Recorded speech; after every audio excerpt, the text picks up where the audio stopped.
सबसे पहले इस चैनल के देखने वाले जितने भी श्रोता हैं सबको मेरे दिल तरफ से ढेर सारी शुभकामना दीपावली की, छठ पूजा की और प्रणाम सबको। सबसे बड़ी बात कि देखिए कॉन्सेप्ट होता है जो ये कॉन्सेप्ट आज से नहीं, मुझे लगता है कि 2-3 साल पहले 4 साल पहले से ये कॉन्सेप्ट हम लोग के दिमाग में था, जिसके राइटर मनोज कुशवाहा जी हैं। और कोई हाथ लगाना नहीं चाहता था, लेकिन हम लोग के सबके प्रयास और विजय भैया ने इस कॉन्सेप्ट पे हाथ लगाया, जबकि विजय भैया की वो क्षमता नहीं थी। एक वर्कर बेचारे लोगों का फिल्म बेचवा कर एक आदमी और अपना घर चलाने वाला आदमी इस सिनेमा का प्रोड्यूसर बना, तो ये बहुत अपने आप में बड़ी बात है। इतना बड़ा हिम्मत बड़े बड़े लोग नहीं कर पाए और हमारे विजय भैया ने किया, तो सबसे पहले बधाई के पात्र तो वो हैं। उसमें सबका सपोर्ट रहा, चाहे वो मैं हूँ या मेघा जी हों या पराग पाटिल हों, प्रिंस जी हों, या उस सिनेमा से जितने जुड़े हुए आर्टिस्ट से लेकर लोकेशन तक, गोरखपुर का लोकेशन है वो, और लेके आपको किसी को नहीं लगेगा जो गोरखपुर है, क्योंकि डिफरेंट शॉर्ट डिवीज़न जो पराग जी ने किया है वो काबिलिए तारीफ़ है। और जहाँ तक ट्रेलर, मुझे भी मेरा डोली से जाकर रखना का ट्रेलर इस साल में बहुत ज़्यादा, मुझे लगता है कि इधर 2-3 साल में ट्रेलर का रेशियो किसी का ऐसा नहीं रहा। मेरे ही फिल्मों का, कई सारी फिल्मों का नहीं रहा, लेकिन डोली से जाकर रखना का भी बहुत, एक 1 डे शायद 35 लाख लोगों ने देखा था उसको। और ये अभी 1 डे हुआ नहीं है, कल होगा। और अभी तक मुझे लगता है कि 34 से 35 लाख लोग देख चुके हैं। और लोगों का प्यार हर दिन बढ़ ही रहा है, इस पे हर घंटे बढ़ रहा है। तो जब एक डिफरेंट फिल्म आदमी बनाता है तो एक रिस्क कवर भी होता है कि पता नहीं लोग देख पाएंगे नहीं देख पाएंगे। लेकिन मैं विजय भैया से बोला और विजय भैया ने एक बात बोली, क्योंकि वो फिल्मी कीड़ा है, तो बोले कि भाई करते हैं कुछ डिफरेंट, हो सकता है इससे कुछ भोजपुरी का भला हो जाए, भोजपुरी के थिएटर में लोग आना शुरू कर दें। तो हमने कोशिश की है और डिफरेंट कहानी और आस्था में, मुझे लगता है कि यूपी बिहार से ज़्यादा आस्था किसी प्रदेश में नहीं होती है, तो और किसी देश में नहीं होती है, क्योंकि हमारे यहाँ हर रिश्ते का एक पर्व है, त्यौहार है। हम रिश्तों को त्यौहार से जोड़ देते हैं। तो मुझे लगा कि नहीं, ये त्यौहार हमारे भोजपुरी के लिए तो बहुत बड़ा त्यौहार होता है हमारे लिए, छठ पूजा। और छठ पूजा में जिनकी जिनकी आस्था नहीं है उनको जगाने के लिए कि छठ माँ का महिमा, सूर्य देव का महिमा क्या होता है, पता सबको है, लेकिन हम सिनेमा के माध्यम से जो नहीं जानते हैं उनको भी बताना चाहते हैं। क्योंकि आजकल की जनरेशन जो है अपने गांव से बहुत दूर रहती है और उसको छठ की महिमा तक पता नहीं होता। तो हमने कोशिश की है कि अपने संस्कार को, अपने पर्व को, अपने त्यौहार को अपने सिनेमा के माध्यम से उन तक पहुंचाया जाए और लोगों का जागरूकता इस मुहिम से हो। तो एक मुहिम की तहत है ये, बोल रहा था बोल। और भैया इस तरीके की जो फिल्में आती है जो बहुत कम बनती है, रिस्क फैक्टर नहीं होता है कि यदि फिल्में ना चली तो? क्योंकि इस तरीके की जो एक कहते हैं ना पूजा पाठ वाली फिल्में लोग नकार देते हैं, आपको लग नहीं रहा था कि ये रिस्क वाली फिल्म है और लेकिन रिस्पॉन्स अच्छा है?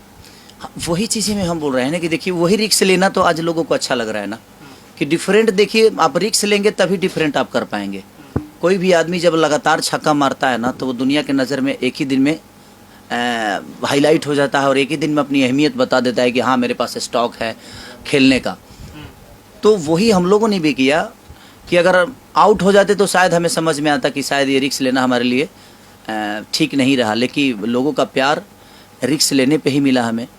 तो मुझे लगता है कि अब आने वाले भविष्य में, समय में, हर वो आर्टिस्ट, हर वो हीरो, हमारे भोजपुरी के जो भी लोग हैं, जो दिग्गज हैं, जो हमारे आसपास के हैं, जो भी हमारे भाई काम कर रहे हैं, दिनों रात मेहनत सब लोग कर रहे हैं, तो वो भी अगर रिस्क लेंगे तो शायद ये बेहतर चीज़ें होगी। लेकिन हमें सबसे पहले बदलाव एक्टिंग पे देना चाहिए कि जिस हिसाब के हमारा कॉन्सेप्ट है उस हिसाब से हमारी बॉडी लैंग्वेज, उस हिसाब से हमारी डांस, उस हिसाब से हमारा लुक। सिर्फ हम एक आवारा हैं, हमारे भोजपुरी में प्रॉब्लम यही होती है, या तो हम कोई राजा के बेटा हो जाते हैं और नहीं तो हम आवारा लड़के होते हैं। तो दिखाइए, आप सबको दिखाइए, लेकिन उसके पीछे एक कहानी होनी चाहिए कि वो आवारा क्यों हुआ, आवारा क्यों कोई हो जाता है, तो ये भी तो एक मायने रखता है ना। तो हमने कोशिश की है। और जहाँ तक लुक का, मुझे लगा जब मैं वो लुक लिया तो मुझे लगा जी पुराना खेसारी लाल यादव, जब मैं 2008 में या 9 में मेरी बाल भी ऐसे ही घुंघराले होते थे, और आज भी मेरे बाल जब बढ़ते हैं तो घुंघराले हो जाते हैं। और मैंने उसमें जब लिया तो मैं खुद लगा जी यार मैं तो बहुत स्मार्ट लगता हूँ। होता है ना खुद को, यार मैं तो स्मार्ट हूँ यार, क्योंकि मुझे कभी लगा नहीं कि मैं स्मार्ट हूँ और मैं दुनिया के नज़र में स्मार्ट हूँ, ये मेरे लिए मायने रखता है। मैं अपने नज़र में स्मार्ट बनना नहीं चाहता, मैं चाहता हूँ कि दुनिया मुझे स्मार्ट बोले हर मायने में, चाहे वो डांस हो, चाहे वो गायकी हो, या मेरा फाइट हो, या मेरा बॉडी हो, या मेरा काम करने का तरीका, इमोशन हो, कॉमेडी हो, जो भी हो, लोग मुझे एक्सीलेंट बोले और सुंदर बोले उस मामले में, तो मैं उस पर ज़्यादा विश्वास करता हूँ। इसीलिए आदमी हर चीज़ पे मेहनत करता है। जैसे पोस्टर में लिखा था, नास्तिक से एक आस्तिक बनने की अनोखी प्रेम कहानी, और बकरी से आप प्रेम कर बैठे, इस बार कुछ अलग नहीं हुआ? हाँ, वो जब आप फिल्म देखेंगे तो पता आप सबको चलेगा जो उस बकरी की कितनी अहमियत है इस सिनेमा में। तो मैं अभी तो कुछ खोल नहीं सकता।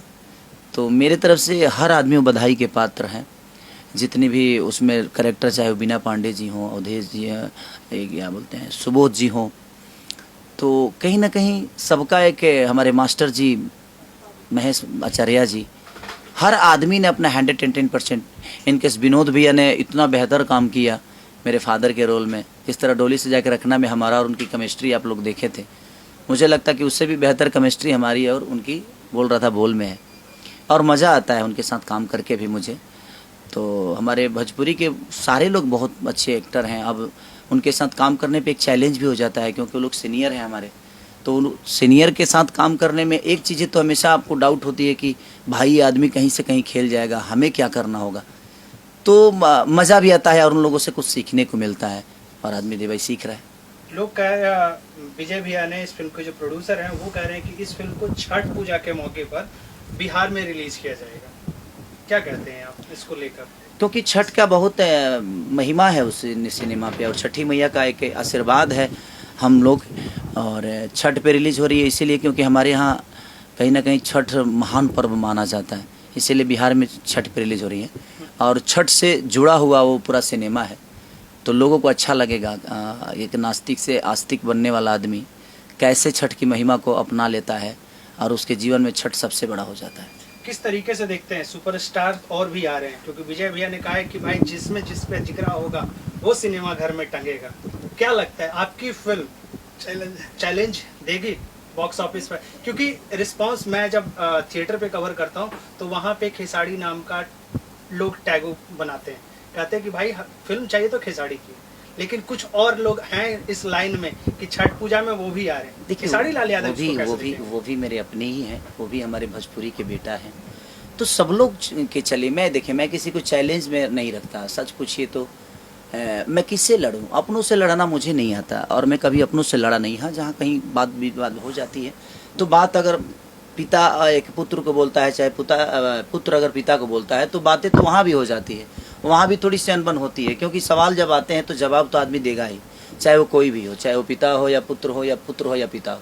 तो हर आदमी का एक होता है, अपना जरिया होता है।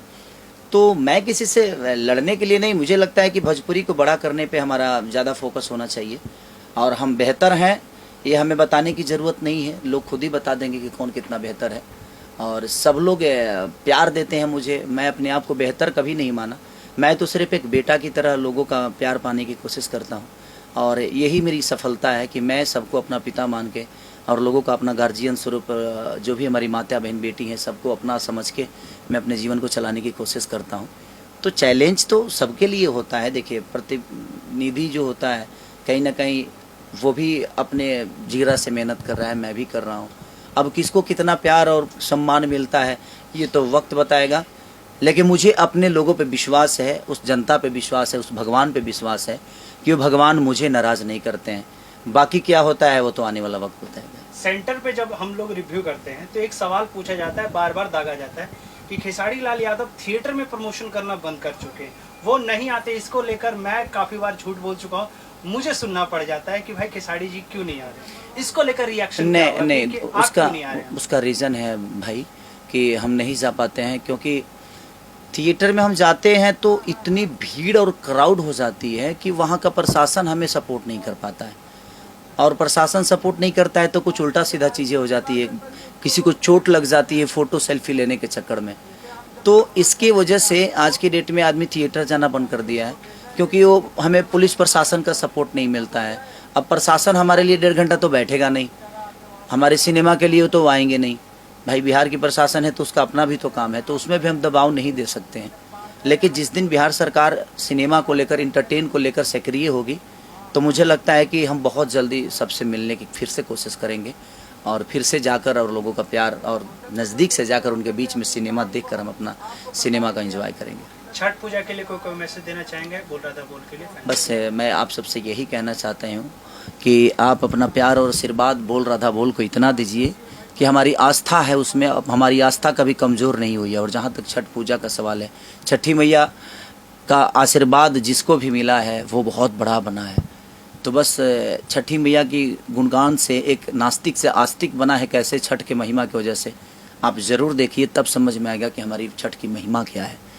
तो प्लीज़ आप अपना प्यार और आशीर्वाद बोल रहा था बोल को जरूर छठ दीजिए। पूजा कहाँ लग गई है? अब तो हम डिस्ट्रीब्यूटर, हमारी शायद निशांत जी डिस्ट्रीब्यूटर हैं इसके, तो निशांत भाई से हम पूछ के अपने इंस्टाग्राम पे शेयर कर देंगे। आप लोग देख लीजिएगा कि हमारी सिनेमा कहाँ कहाँ लगे।